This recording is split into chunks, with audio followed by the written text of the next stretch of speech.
Hello and welcome to Killer Queens, a true crime podcast. I'm your host, Torella. And I'm your better, prettier, younger host, Tori. We're sisters who are obsessed with true crime. And love gal-palin with you about cases. You can expect the occasional curse word, lots of Friends quotes, and all the 90s nostalgia. To get in on the conversation, check us out at killerqueenspodcast.com. You can also find us on Instagram and Facebook at Killer Queens Podcast. And we're on YouTube at Killer Queens, a true crime podcast.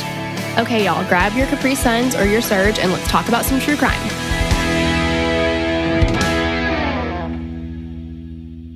Hey, dudes. Hey, guys. Sup, guys? Oh, I did it again. I said, hey, dudes. You don't like when I do that. Yeah. It's not that I don't like it. It's that it's stupid. Oh. See the difference? So you do like it? Well, no. It's stupid. Yeah, I don't like it and it's stupid. Right. Yeah. Okay. It's an and, not an or. Mm-hmm. Mm-hmm.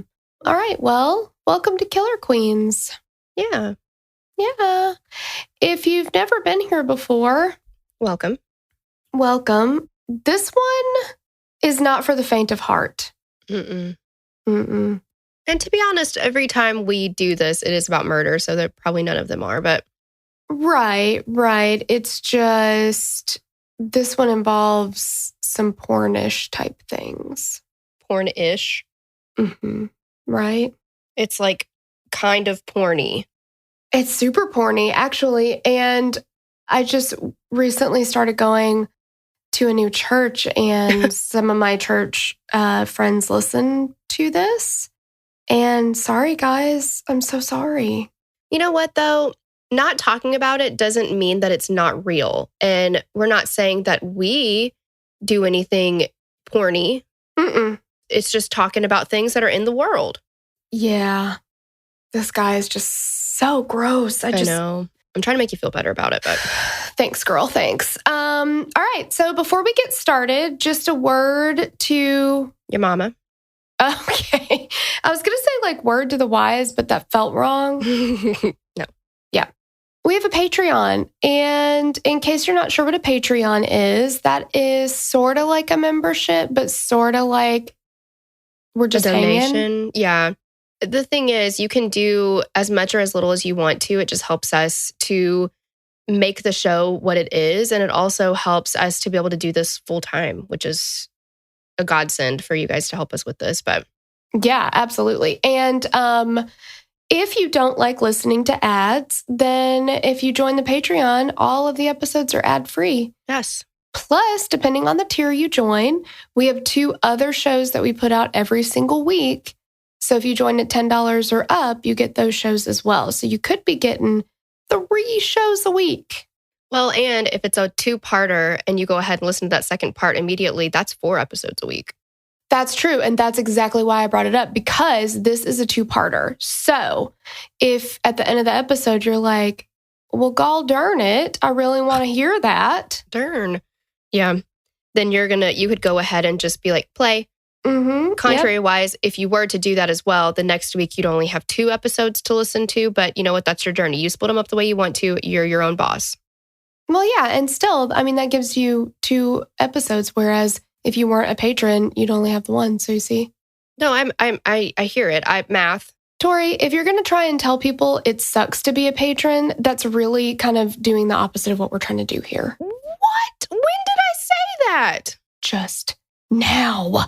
You're putting words in my mouth. You're putting words in my mouth.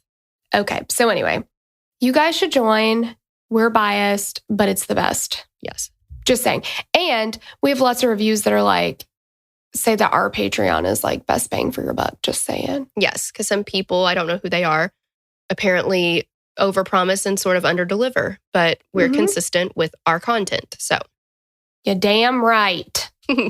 All right. So I think we've avoided the porn as much as we can. Yeah, I think it's time to just get real nasty with it. You guys ready to go to Wonderland? Is it Wonderland or Wonderland? Wonderland. That's what I thought. But in some of the stuff, I heard people like pronounce it as Wonderland. And it reminded me of that episode of Friends where Chandler like was Spider-Man? like, yeah, it's not Bill Spider-Man. His name is Spider-Man. Yeah, no, that's what I was thinking too. Yeah. I was like, why do you guys keep calling it Wonderland Avenue? It's Wonderland. Trella, who can know? Who can know? In the hills of Laurel Canyon, there is an area known as Wonderland, or Bill Wonderland, if you're nasty, based off the name of one of the main roads in the area, which is Wonderland Avenue. At 8763 Wonderland, I guess it came out that way. I guess when you're saying it as a road name, it feels Wonderland. Yeah. Okay.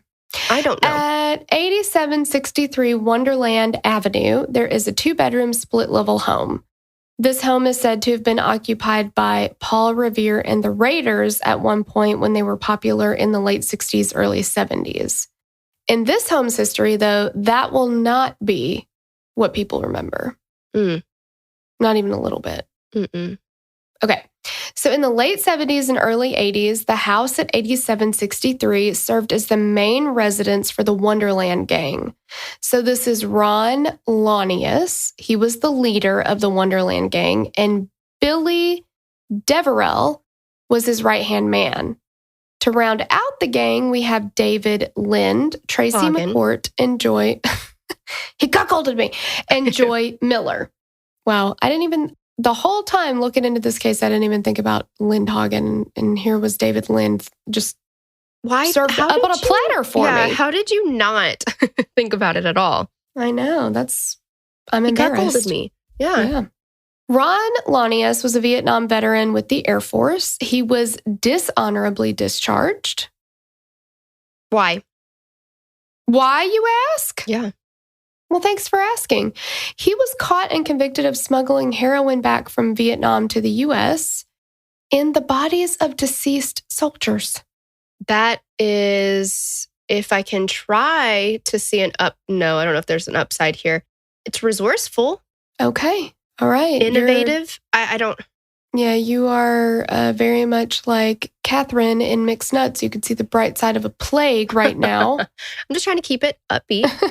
Obviously. Yeah. So, I mean, we're talking about like salt of the earth kind of guy here, right? Clearly.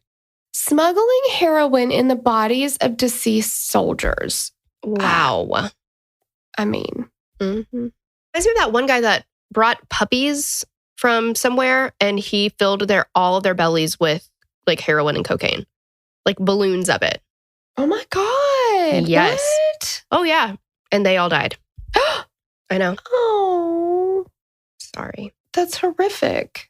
I know. The things that people will do to get drugs, to smuggle drugs in. Yeah. That's awful. I hope that... Well, I don't even want to say what I hope happened to that person because it's just... You hope that justice was served.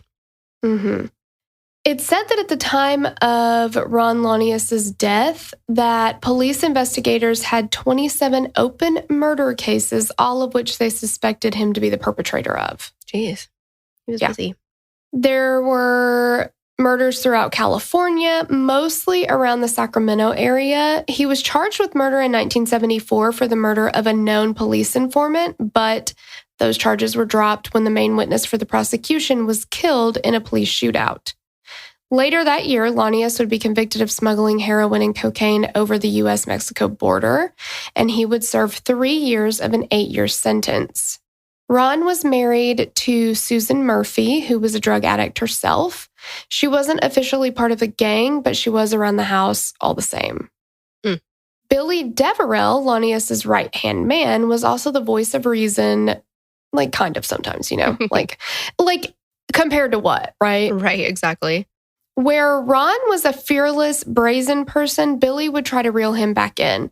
So Billy was an overhead crane operator who was also a heroin user. He'd been arrested 13 times for his drug habit, and it was said that Billy experienced bouts of hating himself and his own actions, and oftentimes said he would stop committing the crimes and doing the drugs he was doing. So it just seemed kind of like a powerless to stop it kind of thing, Well, yeah. And he would go into these like little shame spirals, which is, I mean, a lot of times drug use and depression go hand in hand. Yeah, for sure. It is sad to see that like cycle because, you can look at somebody and be like, I wonder what kind of actions, this person would have taken had they not been struggling with addiction. Right. Yeah, absolutely. Because, I mean, it turns you into somebody that you're not. Like, yeah. And no one is exempt from possibly going down that road. So, yeah, absolutely. David Lind Hagen met Ron Lonius when the pair served time in prison together. Lind Hagen was a heroin addict, biker, and member of the Aryan Brotherhood. Oh my. These are just really amazing, upstanding role models, really. Yes. Role models, yeah. In the early 80s, Lonius convinced Lind Hagen to come to LA and be part of the gang and help them run drugs. By the time the murders took place, Lind Hagen had been arrested in LA on a slew of charges: armed burglary, forgery, assault, and assault with intent to commit rape, to name a few. Wow. Piece of shit. Yeah. Lind Hagen was dating a 22-year-old Barbara Lee Easton Richardson. A lot of names. A lot of names. I thought you were going to stop at some point, but they just kept on going. Winchesterton Fieldville. Exactly. Who was much like Susan Lonius. She wasn't an official member of the gang, but again, she was like always around and she was there to support her drug habit. Good place to be if you have a drug habit, you know? Well, sure. Tracy McCourt was basically the little brother of the gang. He was a boy. Yeah, I did not know that either. I'll be really honest, I got confused with the characters in the movie. I did too. So there's a movie called Wonderland. Exactly. If you're nasty. Mr. and Mrs. Wonderland. And yeah, there are a ton of people. There's a lot of, like, every once in a while, I mean, like David Lindhagen and then other people are 100% introduced and you know who they are and you know their first and last names. Other people just kind of trickle in and you're like, well, who the hell? And they'll talk about, make mention of them, but you never know exactly who they were. No. So Josh Lucas is Lonius, right? Yes, Ronnie. he is. Yes. And then the guy from Oh Brother Where Art Thou, he is Billy Deverell, or however you say his last name. Hang on, let me pull up IMDb here. Remember the one who's like, "Come on in, boys, the water's fine." Oh my gosh! And he's got like 3 names. I don't know his names, but he's got 3. Yeah, I was like, I thought I recognized him, but I could not place him. Well, and his accent was very different. He's from Oklahoma, I think, originally, which I thought, I mean, he does a good job of like ironing his accent out for that movie. Also, Carrie Fisher was a surprise to me. Yes. Okay, and Dylan McDermott was David Lind. Yes, Hagen. And I was like, this guy looks so familiar to me. Then I had to look it up and be like, oh shit, that is Dylan McDermott. Let's see. What is her? Oh my God, why can't I think of her name for anything? From Don't Tell Mom the Babysitter's Dead and The Sweetest Thing. Oh, Christina Applegate. She plays Josh Lucas's wife. Oh, snap. Wow, that is him. Tim Blake Nelson. Yeah. Told you. Wow, he looks so different. Mm-hmm. And Janine Garofalo was Joy Miller. Mm. And Lisa Kudrow played John Holmes's wife. They never got divorced. And yeah, of course, Val Paris Kilmer. Hilton is in it. Yeah. Oh, Barbie. Torella acts like she's seen this movie, but all of this is a surprise to her because she didn't actually finish the movie. No, I've never finished a movie. I just fall asleep. Yeah, she suffers from bouts of surprise. I don't know, narcolepsy is not the right word. She just falls instantly asleep. But she was voted as most likely to fall asleep sitting up. Standing up? Or standing up by her, 8th grade class or something? Yeah, because I fell asleep at LBL. I think it was 6th grade. Oh, and either way, it's and I fell asleep standing up. Yeah. Okay, so Tracy McCourt was basically the little brother of the gang. He was supposed to take part in the Eddie Nash job that the gang would perpetrate, but leading up to it, Lind Hagen took his gun and told him that he would be their getaway driver instead. I don't like this. But I guess one of us has to say it. Yeah. Okay. Lind Hagen called Tracy Titmouse Tracy. Yeah. Yuck. But was generally just basically his bitch. Is what he referred to him as. So. Okay. I guess I I'm having trouble understanding why anybody wants to hang out with people like this. Like, it's kind of like that episode of It's Always Sunny where Good day Mac to is use. trying to, where he's trying to be in the gang and I forget what they call him, but I know I can't say it. It's the P word hands. Yeah, that's it. And it's just so gross. But he's like, come on, let me show you what I got. I can do this. Like, he just wanted to show them like how bad he could be or whatever. How tough he is. He even bought the velour tracksuit. He did. Mm-hmm. I mean, what else do they want from him? But like, it's like when people are just constantly calling you names and being like, yeah, you're basically like I'm off the floor with you. I feel nothing for you. I don't care about you. I could take you or leave you. I would definitely leave you for dead. Wow. I think we got enough examples there. I don't like you, never have liked you. I know. Wrap it up. Like, just why? Yeah, I have no idea. But my God, treat a hot girl like dirt and she'll stick to you like mud. Like it's a tale as old as time. I guess that's true. I guess that is true. The final official member of the gang was Joy Miller, the girlfriend of Billy Deverell. She was the official leaseholder of the house on Wonderland Avenue. She has 2 adult-age children and had left her husband, who was a divorce attorney. That seems difficult. Unexpected. Seems like he knows what he's doing. You're not going to win that one, right? Yeah.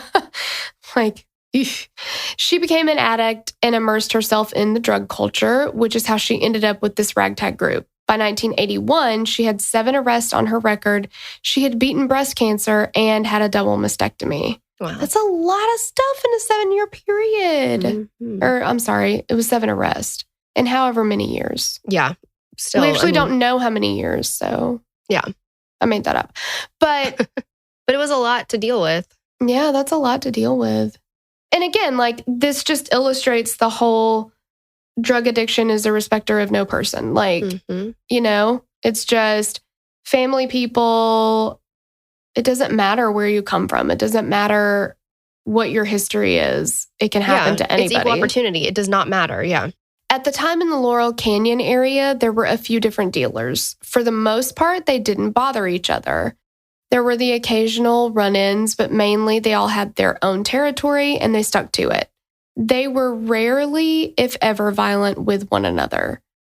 The Wonderland Gang did a little bit of everything to get money and drugs. One of their main hustles was to break into people's homes with fake badges and pretend to be police, even dressing in fake uniforms. They would hit other drug dealers in the area or whoever they could get some cash from in the area. They would take any money and drugs they could get their hands on for their personal use. When they ran out, they do it again and again and again. In a world of bad people and drug dealers, the Wonderland Gang were known in the area as outlaws. Even the scumbags thought that they were scumbags. Jeez. I mean, they're fleas. They're the fleas on... Wait, amoebas on fleas on rats. That's what it is. But maybe if you just go fleas on a couple more times, it'll come to you. You're the one who started the fleas on thing. And I was like, all right, I'm going to make this work. But really, it was amoebas on fleas on rats. Yeah, I was like, I know that there's amoebas and I know that there's fleas, but... Yeah, they're too low for even the dogs to bite. It's fine. Exactly. Yeah. Fleas on. You're just like, no, it's fleas on. No. Fleas. No. Fleas on. It's like on that movie Role Models where that guy's trying to do kumbaya and he just keeps kumbaya. Okay, no. Kumbaya. No. It's the same thing over and over. That's how I felt. Yep. That's how I felt too, listening to it. In mid-1981, the house on Wonderland Avenue was that house on the street. It was unkempt and in disrepair. The paint was cracked and chipping. What little yard it had was completely overgrown and not taken care of at all. I guess the HOA wasn't really a big deal back then, huh? Yeah, I would think not. The Wonderland HOA is out to lunch. There was a worn-down, rusted fence with a gate that had an electronic lock on it, controlled from inside the house. The Wonderland area of Laurel Canyon was also the known residence of some popular musical artists, Joni Mitchell, Neil Young, and Jim Morrison, to name a few. At one point, Orson Welles also lived in the area, and in 1982, a year after the murders, Governor Jerry Brown had a home there. Wow. I mean, can you imagine being like Joni Mitchell and like looking out your window and being like, that fucking house? I know. Just like, I'm going to write a really sad song about it. Yeah. Mm-hmm. Well, you know what? Joni Mitchell, some people love her, and true love lasts a lifetime. That's exactly right. So I think we should talk about who Eddie Nash is next. Okay. So Eddie originally was born Adel Garib Nasrael in Palestine, in the city of, and I think I said it wrong, Nasrallah in Palestine. Okay. In the city of Ramallah, just outside of Jerusalem. So before the creation of Israel, Nash's family is said to have owned almost 50 hotels. In the early 1950s, Nash left a refugee camp after his brother-in-law was gunned down by Israel Defense Force soldiers. So he migrated to the United States with only $7 to his name. Wow. It's incredibly impressive. I know. I feel like people who like, that takes just so much gumption. Yes, and like courage and... Oh, yeah. Well, see, and that's the thing. That's why I do not understand why people are so hateful. Like, you know, when, I don't want to get political, but when a topic, and I'm sure it's never going to change, but when the big topic was people hating on refugees or immigrants or whatever, and I'm like, look at how much effort and work they put into making, like, I have never been so driven. It's amazing, right? But also, like, it's so scary. It's like, I wouldn't even move. Oh, yeah. No, I wouldn't move across the country. He moved all the way, probably without knowing much English, maybe, or, you know, like, sure didn't know anybody. Yeah, not knowing anybody. It's like, if I did move, I would move somewhere where I know somebody, where I definitely already have a job lined up, like all the things. And he's just like, I have $7. I'll make it work. Yeah, well, I'm sure what he thought every morning when he got up was, if you want to be somebody and you want to go somewhere, you better wake up and pay attention. Oh my gosh, he did. Yes, he did. Of course he did. And he did become somebody. Yes, he did. Let's keep going, shall we? Yeah. So Nash quickly found work in Hollywood as an actor and stuntman, as he was an expert horseman. Or horseman? Was he a man who was also a horse, or was he... I think they prefer to be called centaurs. Oh, okay. He was an expert centaur. Mm-hmm. He also had a brief guest spot on an episode of the Western The Cisco Kid as the aptly named Nash. By the time the 60s rolled around, Eddie moved on from being an actor and started a hot dog stand on Hollywood Boulevard called Beef's Chuck. Torella, you could get really on board with something like that. Torella loves a hot dog stand. I was like a man after my own heart. I love hot dog stands. I once dated a guy for several months just because when he picked me up at the bar, he told me he had a hot dog stand. Oh. I said band. I don't know why. A hot dog band would be cool too if you just sang all songs about hot dogs. And dressed up like hot dogs. Mm-hmm. I could get down with that too. It's like the Beats. Hot dogs, so much fun. That's like the only hot dog song you know. Well, that's not true. I wish I was an Oscar Mayer wiener. Okay, so I know 2 songs. You know 2 hot dog songs. Wow. Well, I mean, it's not a super long EP, but it could work. Totally. Yeah. So he worked tirelessly at the stand, doing everything from waiting tables, cleaning daily, taking orders, and cooking. Eddie Nash was not above doing any type of work. He did it all. Mm-mm. So by the 1970s, Eddie had grown his empire significantly. He held close to 40 liquor licenses, owned several nightclubs, restaurants, and real estate. At the time, it was valued around $30 million, but worth roughly $130 million today. When he opened a nightclub, he tended to focus on a section of the population that was underserved. He marketed towards the LGBTQ community, teenagers, and people of color, etc. He purchased PJ's Club, which he renamed to Starwood. Oh my God, we had a Starwood. We did have a Starwood. I don't think it's the same, though. No. But it sounds like a good time either way. Yeah, I like it. This place is significant because it would be called instrumental in the early careers of several bands in the area, like Van Halen, the Go-Go's, Quiet Riot, and the Runaways. Motley Crue actually played their first show at Starwood, and Aerosmith played there before they were called Aerosmith. They were known as Dr. J. Jones and the Interns. Stop it. I did not know that. Okay, I didn't either, first off. And second off, I just listened to Dr. Jones. Dr. Jones, Dr. Aqua. Jones, calling Dr. Jones. Wow. That's a great song. It's a great song. Wake up now. I had no idea that it was about Indiana Jones. What? Yeah. Are you serious? Mm-hmm. Oh, that sucks. Really changes things for you, huh? It really does. I was like singing. You could still, yippee-yi-yoo, Yeah, but I don't give a fuck about Indiana Jones. Well, I mean, you don't have to. You could just care about Dr. Jones. Okay. Is Indiana Jones a doctor? Who the fuck? I mean, we're going to get massacred for not knowing this. I don't know. We really are. I feel like for Aerosmith, going from Dr. J. Jones and the Interns, it's a good change. It's a good change. It's a good change.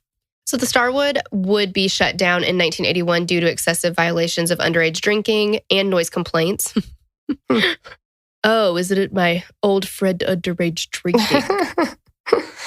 When Eddie was owner of the Starwood, the LAPD would average 25 drug busts per month there. Ooh, that's a lot. That's a lot. That's a lot. Once Eddie Nash got a little money in his pocket, he also developed a drug habit. Reportedly, over a 6-year period, see, now we know how many years, Nash spent $1 million per year on drugs. That would be around $4.3 million today, or $12,500 per day. Wow. Oh my gosh. $1 million a year just on drugs. Almost $13,000 a day on drugs. Holy shit. Again, I go back to, do I really need the guacamole this time? Do I not, can I go without it? No, exactly. $12,000 a day. Oh my gosh. Yeah, money was obviously no object to him. But no. I do think, when something's really important to you, rational thought sometimes goes out the window. Yeah, that's true. So that is all just to say that he had a big habit and he had the money to fund it. His drug of choice was freebasing cocaine. And this is typically done with a glass pipe and a piece of clean, heavy copper used as a base to melt the cocaine down to a vapor. This method typically transforms the drug to close to a 100% purity. It seems strong. Very. I would think that could get you in major trouble if, because you keep doing more and more and more, and then that doesn't cut it. So then you just keep upping it. And then. Right. Yeah, I would think that'd be a pretty effective way to possibly overdose. Mm-hmm. So due to his drug abuse, Nash's sinus cavity was gone. He had a metal plate in his head and one of his lungs was removed. Jesus Christ. Holy moly. How did this guy stay alive? What's holding him together? Mm-mm. Another thing he started doing with all the drug use was refer to himself in the third person, and he would refer to himself as the Nash, which is always cool and never weird. I kind of love it. He's like, hey, man, what are you doing today? He's like, the Nash said to himself. I don't think he talked like he was the narrator of a book. I think he did. Oh. You don't think he did? No, I think he just said, the Nash wants some cookies, like Cookie Monster. Yo, Pops, it's the Nash. Yes, when he called Papa John's, he would say, yo, Pops, this is the Nash. And they're like, who the fuck is the Nash? Yeah. Cocaine is a hell of a drug, Yeah, definitely. So all of the drug use caused the Nash to be paranoid, so he, of course, hired a bodyguard. Gregory Diles was a karate expert and convicted felon. He was also a monster of a man weighing over 300 pounds. He also had a temper to match, and once he was matched with Eddie Nash, the pair became known wide and far across the Sunset Strip. It's said that one day, Diles chased someone out of one of the strip clubs that Nash owned, the Kit Kat Club. I've heard of the Kit Kat Club because probably as a kid, I was like, delicious, give me a break. I know, and now I'm like, it's referencing something else, right? Is it referencing something that we already talked about with the P word hands? That's what I'm wondering. Yeah, definitely. You think so? Yeah. I don't know many other Kit Kats. You know what I'm saying?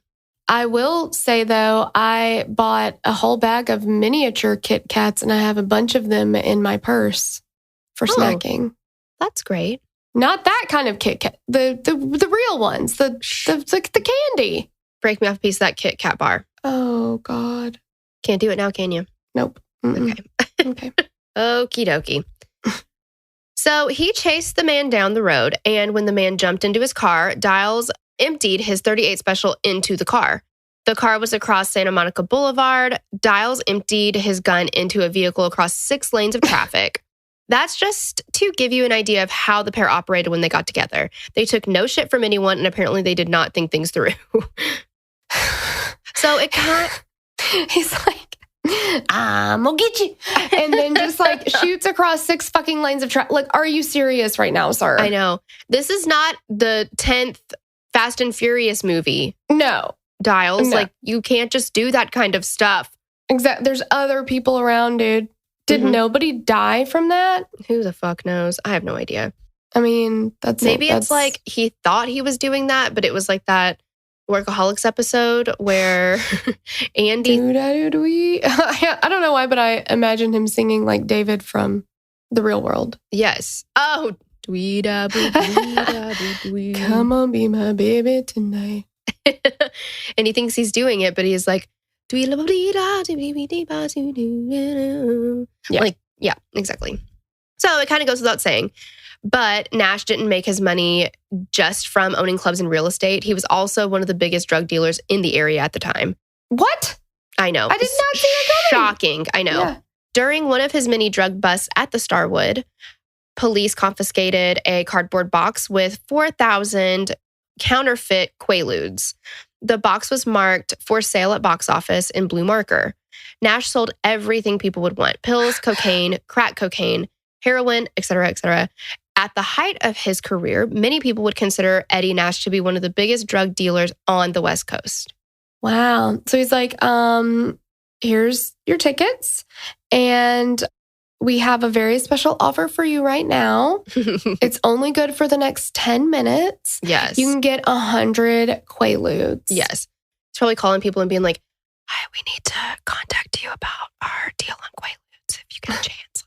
Yeah, exactly. It's like one step above your car's extended warranty. Yeah. Yeah. On June 29th, 1981, Eddie Nash and the Wonderland, Mr. and Mrs. Wonderland, the gang, would have a run-in that would set off a chain reaction of events leading up to the death of most of the Wonderland Gang itself. The gang had an inside man, a friend of Nash's, who they used to get into his home. They gave the man $400 to go and buy drugs from Nash, but while he was there, they wanted him to unlock a patio door so they could use it to get in and rob the place. The goal of the robbery was cash, drugs, and a floor safe that Nash had in his closet, but also to get some antique guns that the gang had sold to Nash in exchange for drugs. But what we need to do right now is take a little detour and talk about the Wonderland Gang's mole. Okay. Oh, I'm so glad this is your part. Yeah. Damn it. Okay. All right. So enter John Holmes. In the 1960s and 70s, there was a sexual awakening that spread throughout the world, not the least of which was making adult films mainstream. Wow. During the 70s, public figures everywhere admitted to watching adult films, from the vice president to Jackie Kennedy. In the middle of this movement was a skinny, curly-haired guy named John Holmes. That's the nicest way you could describe him. Yeah, exactly. I was like, I don't think that doesn't do him justice all the way, but it's nice. He's just gross. Just so gross. And the fact that Val Kilmer played him in the movie was like, you're welcome, John Holmes. That's what I'm saying, because I've definitely had thoughts. I think everybody, well, I don't know if everybody has, but there have been different times in my life where I'm like, man, I wonder who would play me in a movie. You know, like if there was a movie about my life for whatever reason, which would be the most boring movie of all times and no one would watch it. But who would play me? And I'm like, please let it be somebody that's a good looking, attractive person.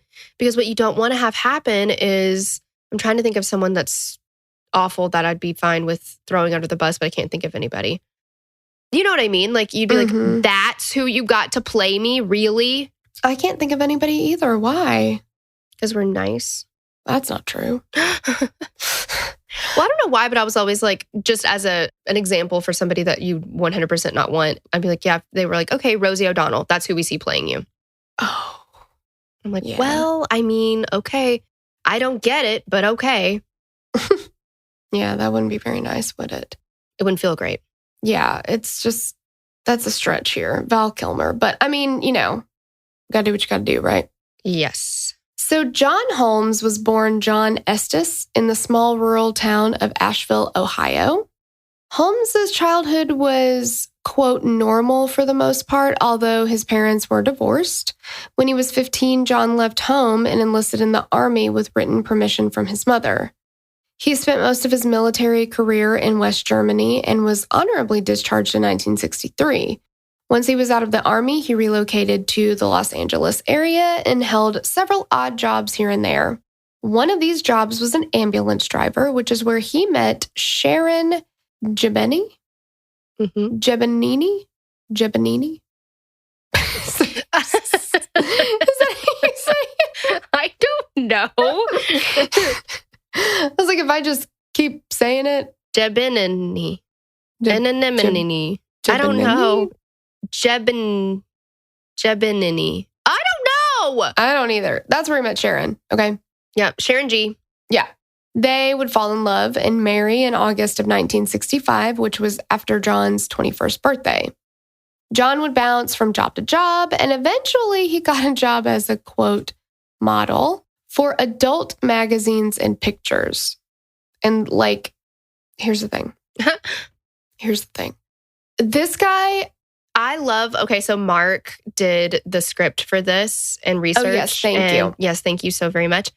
The way that he put this, because I remember this is the 70s, he says, there's no sense in beating around the bush. Oh. All of the bushes. So many bushes. It's like we're going back to Wild Wild Country with those bushes, man. Oh my God, so many bushes. Yeah. Trell, go ahead. I won't take this moment away from you. Oh, thank you. Okay, so he got the job because of the size of his member. Is that worse? His disco stick. Yay, I like that. Okay. Does that make it better? Yeah, it does. So he always claimed it was 13 inches. Sharon says she measured it, though, and it was 10, but he says 13 inches. Well, I mean, he rounded up. I don't know. I mean, 10's nothing to sneeze at. No. And here's the thing. You can Google it and see it for yourself. You cannot unsee what you find, though, is the thing. Yeah, that is a mental image that will be burned into your brain forever. And for being honest and not dramatic, it'll wake you up at night. Yeah. I hope BetterHelp is a sponsor this week because I need therapy now. 100%. You just can't unsee it. So, I mean, do what you will with that information. Yeah. But apparently, I had never heard of him. And apparently he's the porn star. Yeah, the biggest ding dong to ever walk the earth. And oh my God. It's a thing. But who says ding dong? I thought it would be fun. I laughed. Yeah, I'm having a great time. Okay, good. But I never heard of him, but all of the guys that worked at my husband's shop have heard of him because, they're all in the generation where he would have been, popular. It was I guess it's how we all know who Ron Jeremy is now. Yeah, but you know what is interesting? As much as I know him and what the rumors or what, stories, I've never been so curious as to look that up because I've seen the man attached to it. Yeah, I guess for me, I was just very confused about John Holmes because he is literally no bigger than your mom's Jack Russell. So I was confused as to it's a kickstand, Basically, yeah. Mm-hmm. It's just really, again, you can't unsee it. It's just disproportionate to what it's attached to. And it just seems not okay. You think it's it would hurt? Yeah, it doesn't. Yeah. I don't know. Let's move on. Okay. All right.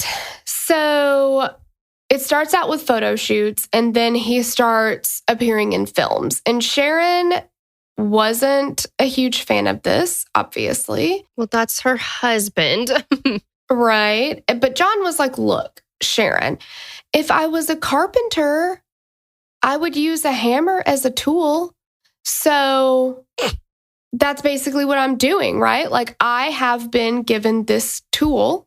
Okay. Big tool and I for have you. and I have to use it for my job. Okay. And you would understand if it was any other tool. So what's the big deal about this one? It's like, no, you don't have to use that tool. There are a million other kinds of jobs that you could get if you really wanted to. It's not like this is your only shot. Well, but I think you're forgetting, though, Tori. What you're forgetting is that this tool, okay, big tool for was you, a gift from God. From God. Hmm. Yeah, I feel like Sharon was probably like, you're full of shit, but okay. Like, I don't know. It just sounds like something that someone would say to their significant others to be like, hey, is it cool if I go bang other people? Mm-hmm. Yeah. And also the notoriety, like you want to, I personally, and there's nothing against it, I do what you want to do. Sex work, real work. Like, I'm not saying that. I'm just saying, I don't understand what it would be like to be like, hey, I would be interested in doing that. Yeah. That's not where I'm at and ever will be. No, and also John Holmes is very manipulative. He's a gaslighter. He's narcissistic and definitely takes advantage of exploiting people who care about him, their feelings. Like, yes. Yeah. Yeah. And also, I say all of that in the same, knowing that I have never had a big, ginormous wiener. So I don't know if that would feel different for me. Mm-hmm. Maybe it would be one of those things where it's like, oh, dear God, I've got to stop everything that I'm doing and just focus on this. I can do nothing else anymore. Yeah. Yeah. Ugh. Okay. I don't know. Okay. So he starts in the adult film industry and he only has one vice. He didn't drink. He didn't do drugs. He loved to smoke cigarettes. Don't we all? Victoria. I'm kidding. I'm just kidding. While it was an industry that was making money during the time, the adult film industry was still not legal in the eyes of the courts. So during this time in the film business, John would be arrested for, quote, pimping and pandering. To avoid charges, John became an informant for the LAPD. His handler in the LAPD later said that, quote, it was a pleasure working with him in regards to Holmes. I don't know why, because everybody else had a super hard time with him. He was a dick to everybody. Well, and he was a slippery motherfucker. Like, you couldn't get him to focus, it felt like. But maybe that's after the drug use, so. Yeah, maybe. Yeah. Despite being an informant, Holmes became the king of the porn industry during that time. John Holmes was to the adult film industry what Elvis Presley was to rock and roll. He was simply the king. And that is a quote from cinematographer Bob Voss. At the height of his popularity, John was said to be making around $3,000 per day. His career, however, didn't jive well with Sharon, who at one point said that she wouldn't divorce him, but their marriage was basically over. See, that was so interesting to me because I'm like, okay, obviously there was still love there. And they had a genuine caring about each other. But like, why continue to be a placeholder for somebody? Like, just cut it loose. Yeah, I don't get that either. But I mean, it's like you said, they did still seem to really care for each other. So it was almost like they were just like BFFs. Mm-hmm. But she didn't need the romance part of it anymore, I guess. I don't know. I guess. I don't know. Because I don't think she was with other people. It didn't appear to be that way, but we didn't get into a ton of background on her at all. So yeah, that's true. Who can know? As John got more and more famous, he also started to experiment with different drugs and he started drinking.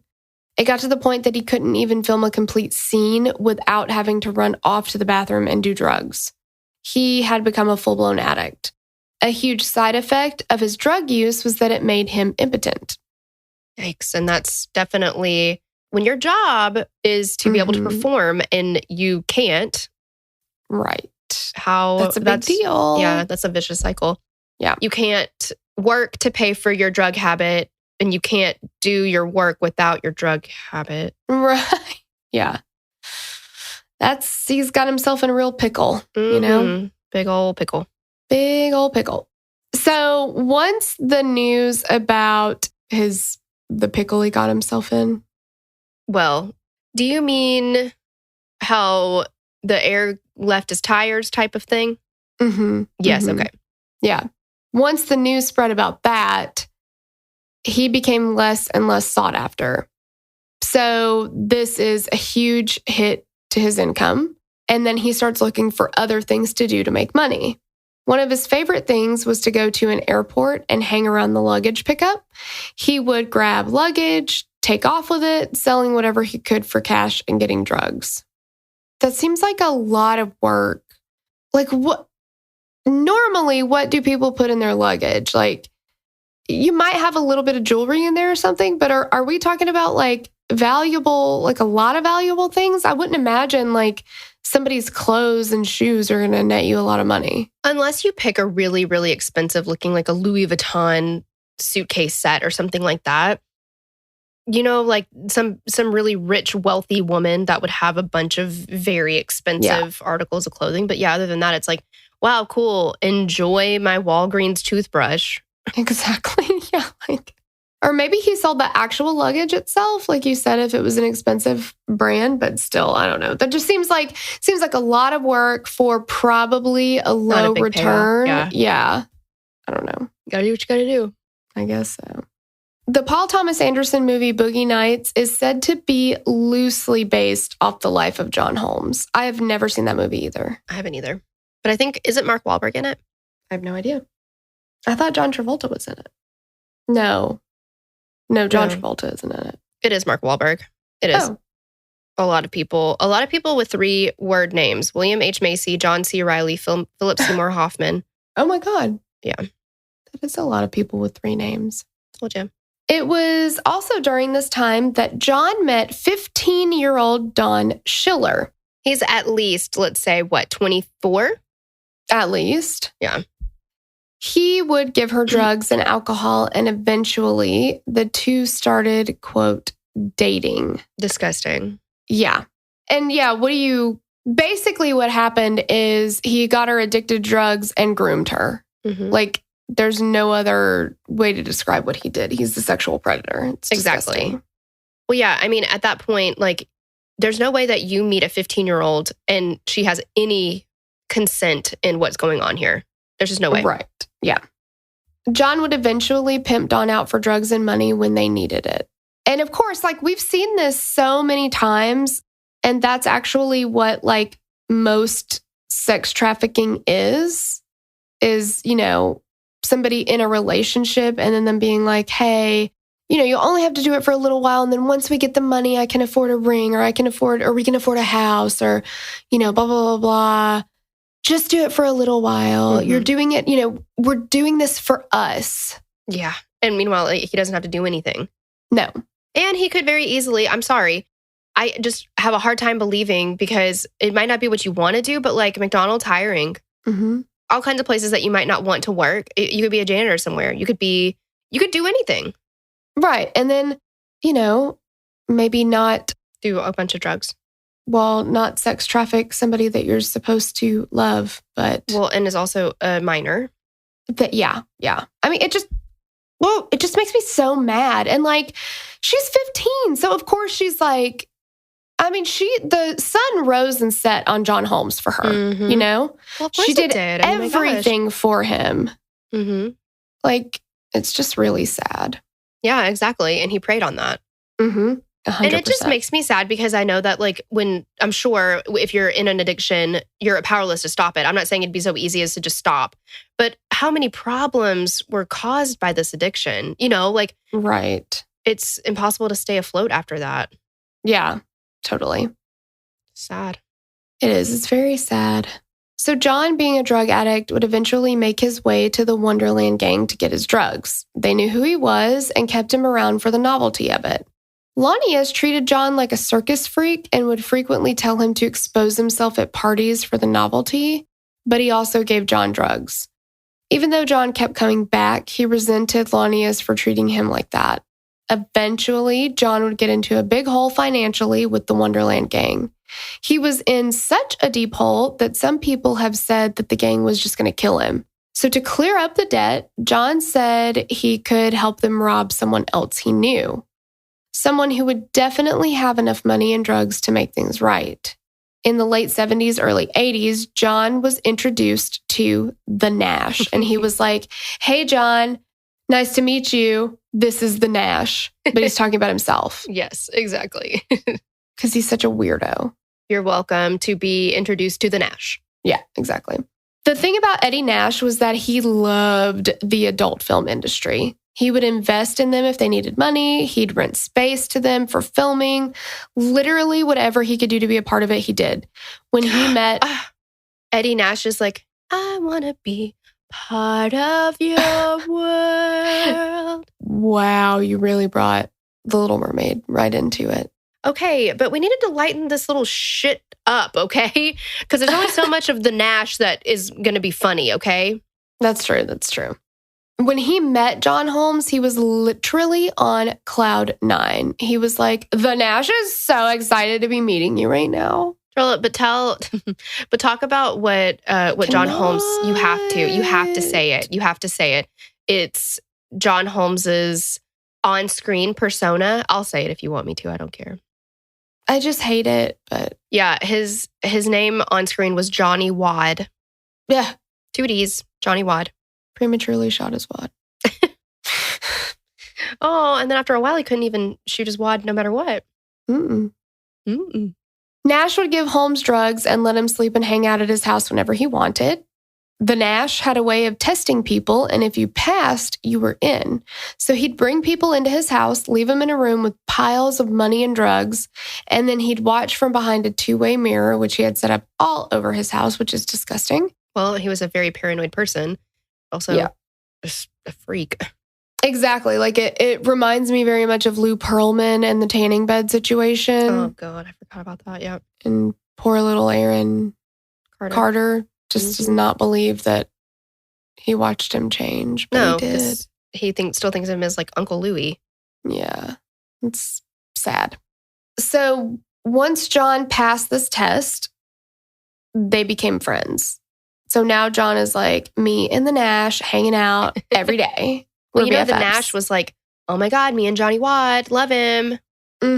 Yeah. He's like, "Oh my God, Johnny Wad and the Nash."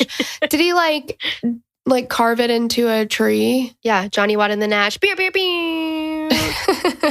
Nash would often refer to John as his brother, even though John would end up owing him tons of money for the drugs he fronted him. And he always gave John more drugs and let him, quote, put it on his tab, knowing that John would never have the money to pay him back. He just loved him. Why have a tab?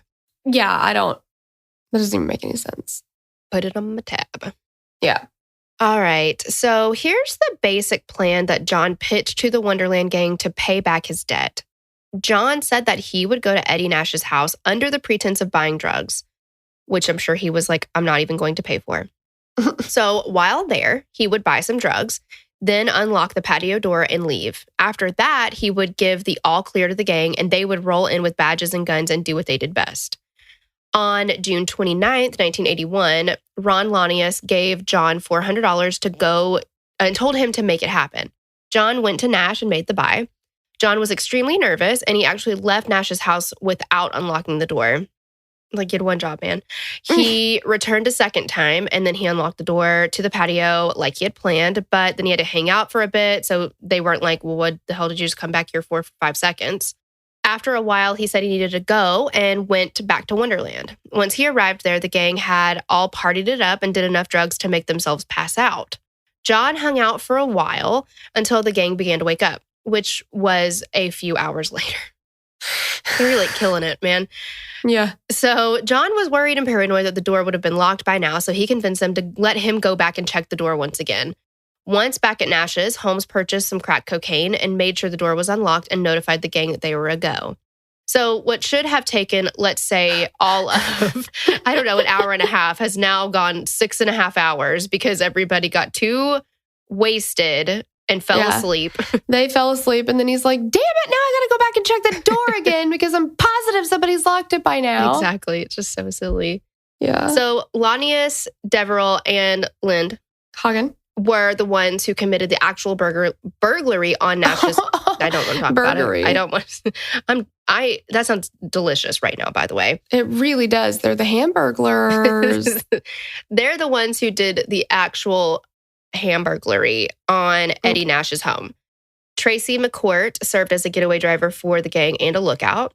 Before the gang set out for the night, they dipped their fingers in liquid Band-Aid so they didn't leave any fingerprints.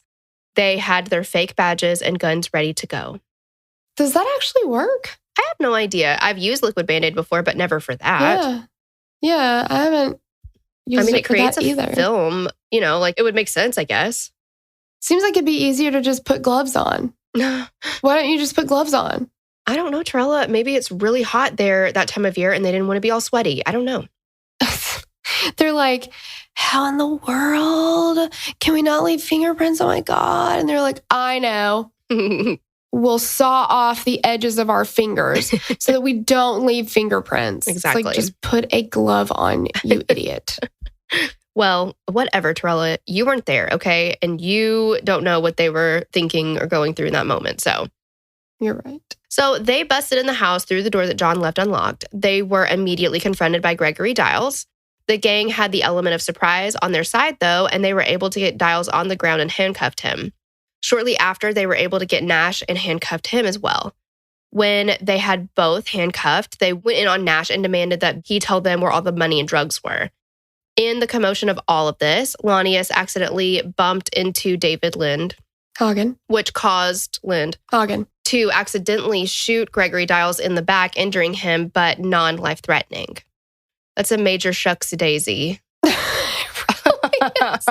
It's like, could you not just like accidentally drop something on the floor, but you had to shoot somebody in the back? Like, yeah, that's a whoopsie daisy if I've ever seen one. Exactly. I feel like they're just like the worst. They are. They're the worst. They're the worst at this. So ridiculous. And then like one of them is like, oh no, I washed my hands. Now my fingerprints are everywhere. Idiots. Exactly. So upon hearing the shot, Nash started to pray for himself, the Nash, and his children, but he was cut short by the gang telling him to open the safe. He's like, dear God, please don't let anything happen to the Nash. The Nash is really, really scared right now. Exactly. The Nash does not want to die here today. Yeah, and please let the Nash see his kids again. XOXO, the Nash. The Nash. Yes. So the Nash gave up his cash and drugs, and it is said that the gang made off with about $1.3 million in drugs, which cocaine, heroin, and Quaaludes, cash, and the antique guns they had sold to Nash, plus jewelry. It was a great short-term victory for the gang, but would ultimately lead to their demise. Are Quaaludes still a thing? Who the fuck knows? I don't know. And I'm not looking it up because I'm not getting red flagged. I'll be like, Quaaludes for sale. Yeah. Just Google that.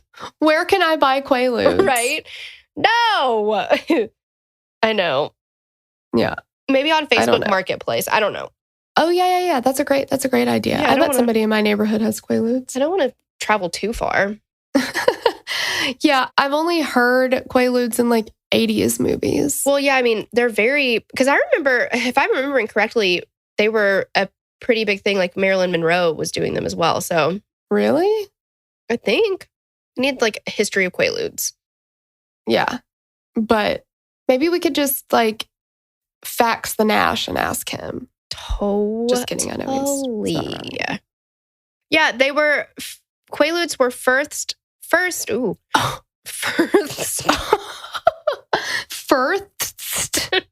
next word is synthesized. And I just really went with that. Yeah, exactly.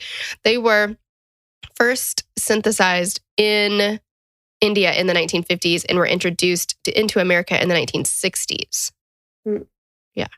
And then what about now? I guess, so today a Quaalude is an illegal drug that goes by many names such as Mandy's and Quack. And that was last year. So that so they are still a thing. Yeah, they still have them, apparently. And I've never heard of Mandy's or Quack either. No. The drugs that largely replace Quaaludes as sedatives and sleep aids, like benzodiazepines and their near cousins like Ambien.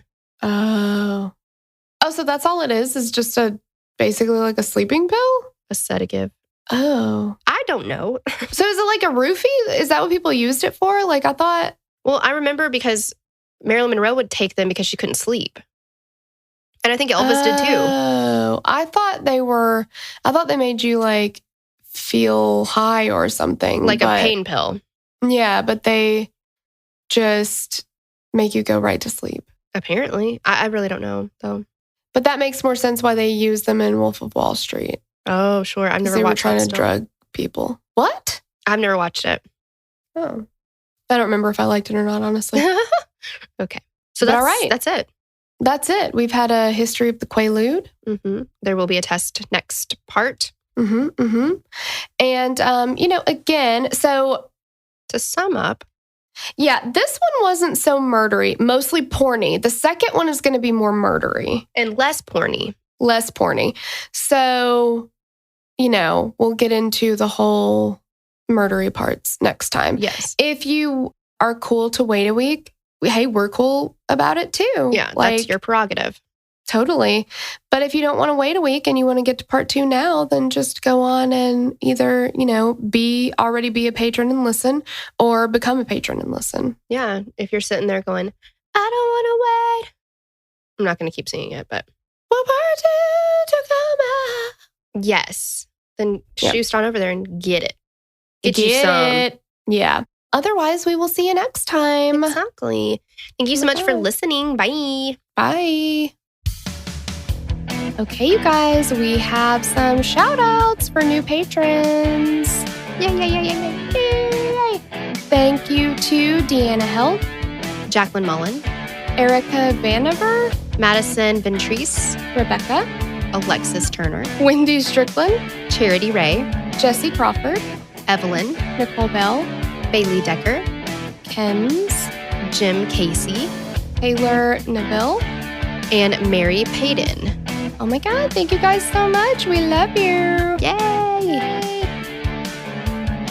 We'd love to hear your thoughts on this case. Connect with us on Instagram or Facebook to continue the conversation. Thanks for listening, and we will meet you back here next week. Bye! The theme song for the show is created and composed by Stephen Toby. You can find more of Stephen's work on SoundCloud. Our logo was created by Sloan Williams of Sophisticated Crayon. You can find more of her work on Etsy. Visit us at killerqueenspodcast.com for merch and other info about the show.